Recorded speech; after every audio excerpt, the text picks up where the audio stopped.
આ અત્યારના છોકરાઓને જે મોબાઈલ પરસ્તી છે, કમ્પ્યુટર પરસ્તી છે, એના ઉપરથી તમે જો the way you interact with them અને the way they argue with you are speechless.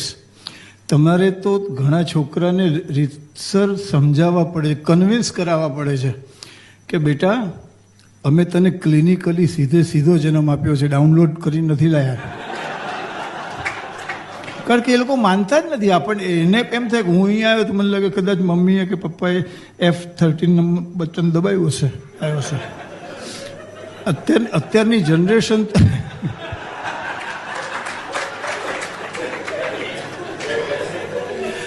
અત્યારની જનરેશનને પહોંચી શકાય નહીં. તમે કબૂલ કરવું પડશે, ભલે તમે ડૉક્ટર છો બધા, કે એ લોકો જેટલા સ્માર્ટ છે આપણે એમની ઉંમરે એટલા નહીં, 10% સ્માર્ટ નહોતા. એ લોકોને મીન્સ ને સાધનો ઘણા બધા વધારે મળ્યા છે. એ લોકોની થિંકિંગ પ્રોસેસ અલગ છે. The way they react, the way interact with you, I think we could not reach them at their edge. એક છોકરી બહુ જ નિરાશ થઈ, લગભગ 22 વર્ષની હશે, થોડું મોડું પડી ગયેલું અને એકદમ ઢીલી થઈ અને એના ડિયર પપ્પા પાસે ગઈ, પપ્પાને હગ કર્યું. She was in tears. એટલે પપ્પાએ કીધું બેટા શું પ્રોબ્લેમ છે? એટલે કે પપ્પા મને રાહુલ બહુ ગમી ગયો છે, મારે એની સાથે લગ્ન કરવા છે. પપ્પા કહે છે બેટા નામ રાહુલ હોય તો લગ્ન થઈ જ ના શકે.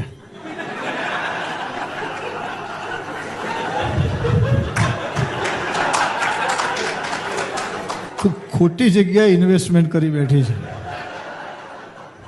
અને આમાં તો મ્યુચ્યુઅલ પણ ના આવે. એક નહીં પપ્પા, I just come what may, I want to get marry with him. તો કે ઓકે બેટા, એ તને ગમતો હોય રાહુલ અને તારે કરવા જોઈએ તો મારી કોઈ ના નથી. Go and gate married with her. આપણે વાડી બુક કરાવીએ, હોલ બુક કરાવીએ, બેન્ક્વેટ હોલ બુક કરાવીએ. એટલે પેલી છોકરી એકદમ ખુશ થઈ ગઈ. પણ પછી એના પપ્પાએ પૂછ્યું છે સવાલ મહત્વનો, આજે આપણે બધાને પૂછવો પડે છે. આજના છાપાઓ વાંચ્યા પછી હું કશું જ ઉઘાડું નહીં બોલું, માત્ર તમારે બિટવીન ધ લાઇન સમજવાનું છે કે આજના છાપા વાંચ્યા પછી પૂછવું પડે છે કે બેટા રાહુલ જૈન તો છે ને?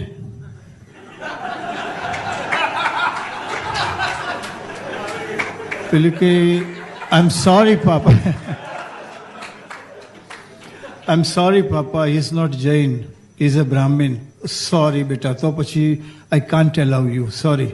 છોકરો જૈન હોય તો જ તારે એની સાથે લગ્ન થાય. પેલી છોકરી નિરાશ થઈ ગઈ ને એવો એકદમ ગળામાં હીડિયો ભરાઈ ગયો, એકદમ ચોધાર આંસુ સાથે પોતાના બેડરૂમમાં જઈને, જેમ હિરોઈનો શું કરે કે જ્યારે દુઃખી થાય કે પપ્પા ખીજાય ને એટલે કૂદતી સીધી બેડ ઉપર કૂદે ને પછી ઊંધી સૂતી અને પછી પપ્પા પાછળથી એનો બરડો પંપાડી કે બેટા વોટ્સ રોંગ.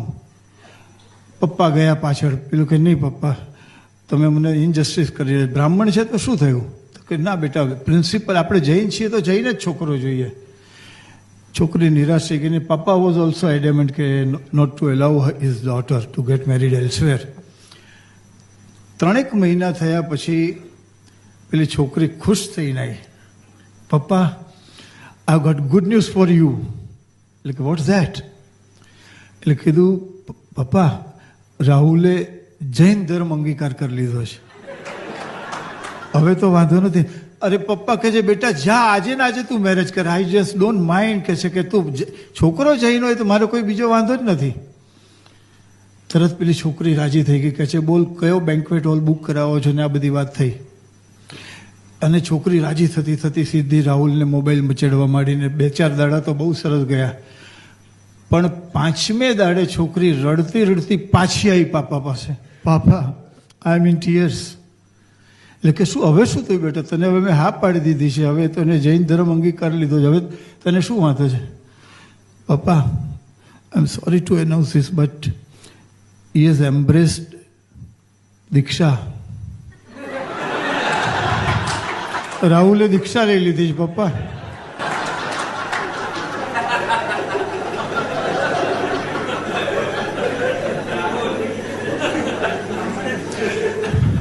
મને આ એકચ્યુઅલી જ્યારે when I have to address such a huge and intelligent crowd, હું ઇન્ટેલિજન્ટ ક્રાઉડ બધા માટે શબ્દ વાપરતો હોઉં છું. ચાલો એકને નિરાશ કરો, જો પેલો વાતો કરવા માંડ્યો.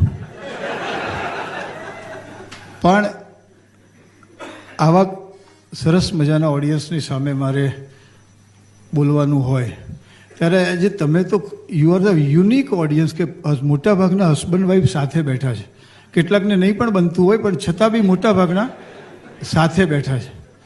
હવે આટલા હું 45 વર્ષથી લખી રહ્યો છું, આવા ભાષણો કરવા જઈ રહ્યો છું, એટલે આમાં ખબર પડે કે આમાં કયા હસબન્ડ વાઈફ છે, કયા તાજા પરણેલા છે, કેટલા ભાઈ બહેન છે.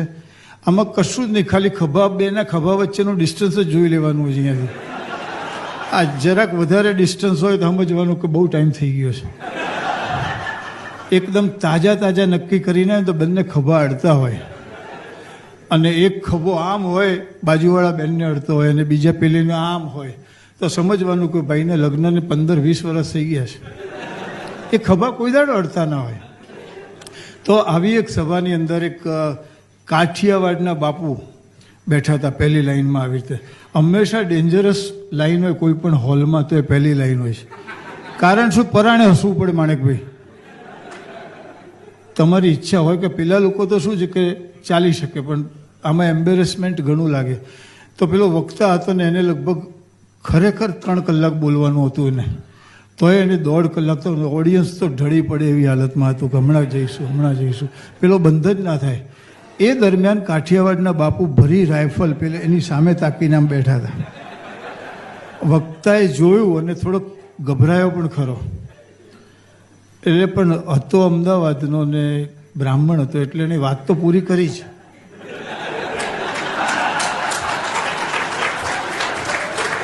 વાત પૂરી કરી, પણ વાત પૂરી કર્યા પછી બી એને થરથરાટ તો રહ્યો જ કે આ રાઇફલ ભરીને બેઠા છે ને મને ફોડશે મારા લમણામાં. તો એટલે જેવું પોતાનું લેક્ચર પત્યું તરત નીચે ઉતરીને પેલા કાકાના પગમાં પડી ગયો બાપુના.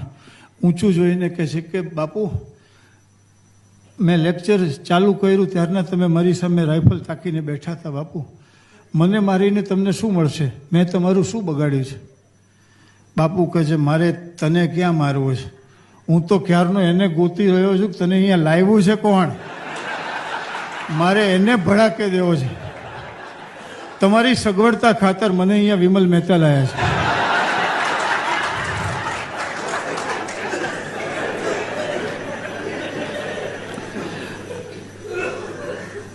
એક ખરાબ એનાઉન્સમેન્ટ છે કે મારું લેક્ચર હવે શરૂ થાય છે. હું ખાલી એક સ્પષ્ટતા કરી દેવા માગું છું કે 98% શ્રોતાઓ કે વાચકોના મનમાં હ્યુમરિસ્ટ અને સેટાયરિસ્ટ કે મિમિક્રી આર્ટિસ્ટ કે સ્ટેન્ડઅપ કોમેડિયન વચ્ચેના ભેદની ખબર નથી હોતી. અશોક દવે હ્યુમરિસ્ટ છે કે સ્ટેન્ડઅપ કોમેડિયન બધાને માટે એક સરખું હોય છે. To make it very clear કે આઈ એમ અ હ્યુમરિસ્ટ. હું મિમિક્રી આર્ટિસ્ટ કે સ્ટેન્ડઅપ કોમેડિયન નથી. ઘણા લોકો પરિચય આપતા બહુ જ આમ ગેલમાં આવી જાય. આપણા બહુ જ ગુજરાતના બહુ જાણીતા હાસ્યાસ્પદ લેખક અશોક દવે આવ્યા છે. હું એમને કહું હાસ્યાસ્પદ નથી, દેખાવમાં લાગતો હોઈશ પણ હું છું નહીં. એટલે